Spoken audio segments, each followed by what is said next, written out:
What is up, dude skis? My name is Lindsey, and I use she, they pronouns, and I'm gonna pass it off to my boy Nikko here. Yeah, hi, I'm Nikko, he, him, and Welcome to the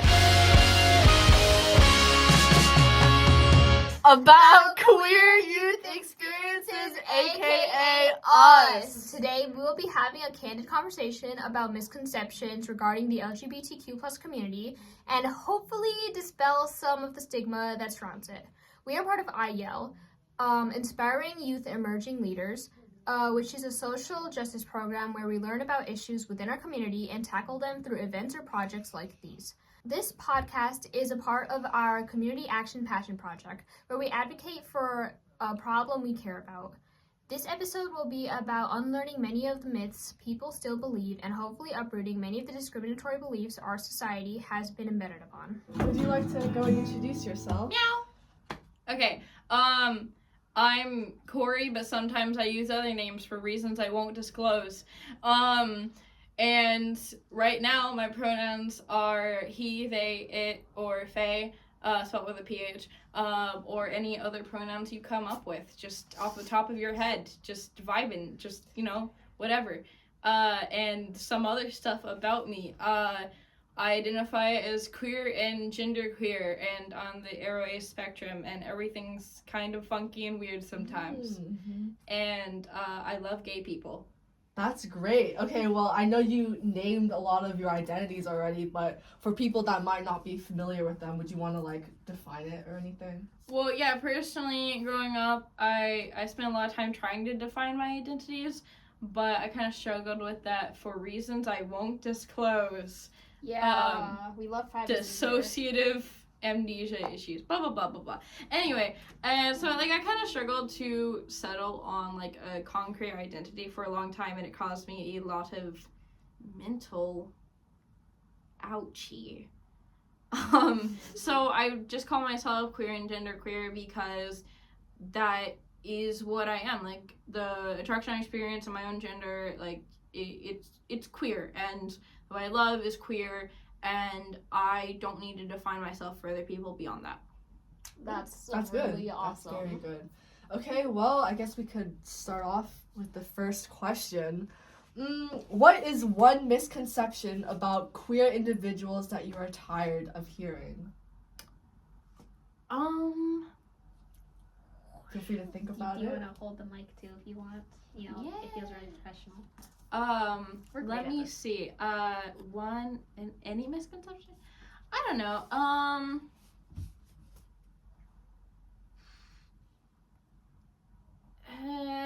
I guess being genderqueer and shit, I feel like a lot of times, even when people mean well, or when they don't mean well, they kind of expect you to be like, oh no, how dare you misgender me, or something, and it's not that big a deal. Just respect people, no one's gonna bite your head off because you made a mistake, but there's a difference between making a mistake and intentionally misgendering someone. So be genuine and try to be inclusive in your language, but if you make a mistake, no one is going to kill you.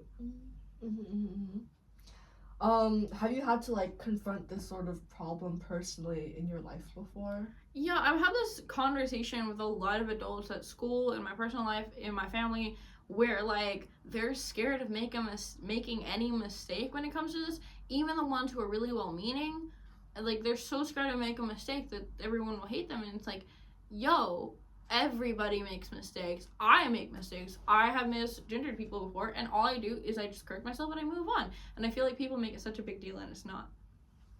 I see that for sure. Yeah, I definitely think that a lot of people kind of make it a bigger deal than it is, and that kind of inherently it makes it about you, and it doesn't make it about the person that you're actually hurting or impacting.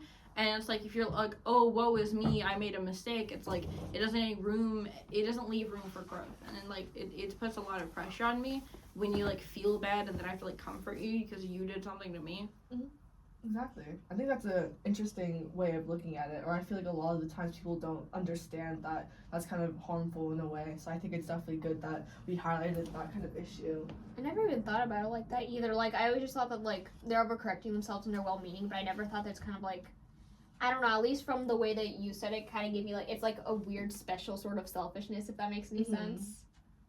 Like, I'm not sure if that's being too broad, but it's kind of like thinking that your mistake has so much of an impact on a person and overcorrecting when, like, you could just, like, do what you said, just, like, correct and move on. Yeah, like, I'm not saying they're doing it on purpose or that they're bad people who are feeling bad about it, but it's like, when you make it such a big deal and then I have to come for you, it's like, you're the one who did something. Why do you feel so bad? Why do you feel so upset that you made a mistake? Like, it stops being about, like, the person that you actually made a mistake to at that point. It becomes performative. Yeah. Definitely agree. But yes, we can move on to another misconception.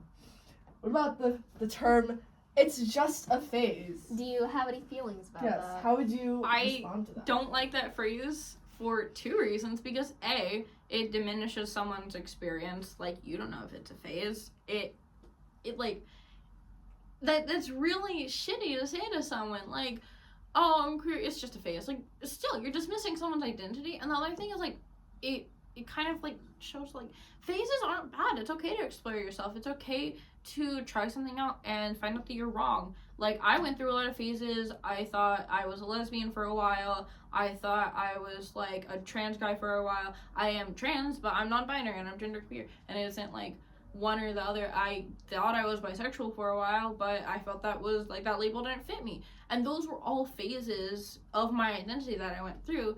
And those are part of me becoming who I am now. And I think those phases were important.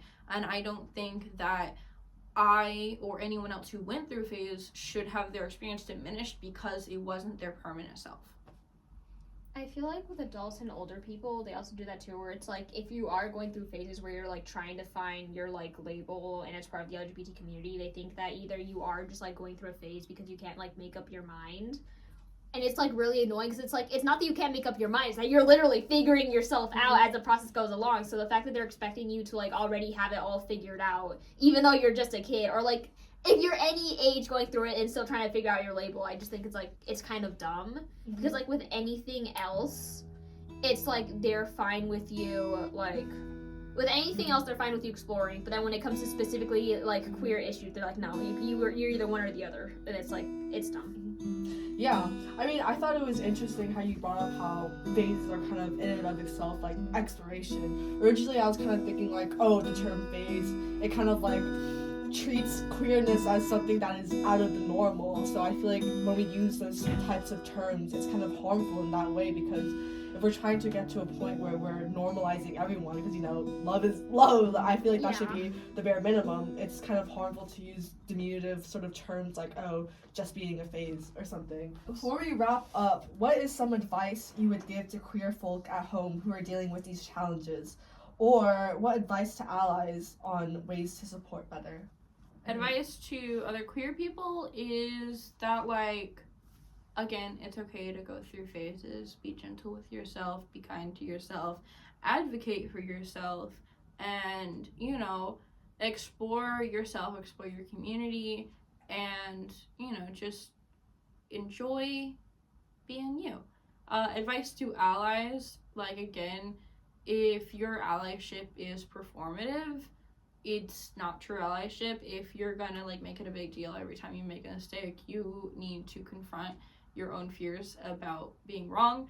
And when people call you out, don't take it personally. Take it as a chance to grow. Yes. That's really concise and So eloquent. true. You are very I love how concise and eloquent you were with that. Thank you, friend, singular, new friend, but in general, friends, for joining the podcast, and thank you, Deuteroos, for tuning in. Deuteroos! Why did you create Yeah, why did I put that in blue? Shh, I don't know, Deuteroos, okay. If you enjoyed your time with us, please remember to check back for more content. Feel free to share this episode with others, and remember, everyone deserves to be treated with dignity and respect. We would love to shout out SF LGBT Center for their amazing work they have done for the community too. Yes, they offer many resources, programs, and overall offer a safe space for anyone to be welcomed. We hope everyone listening feels a little more seen, heard, and ready to challenge the narratives that often confine us. But yes, that is the podcast.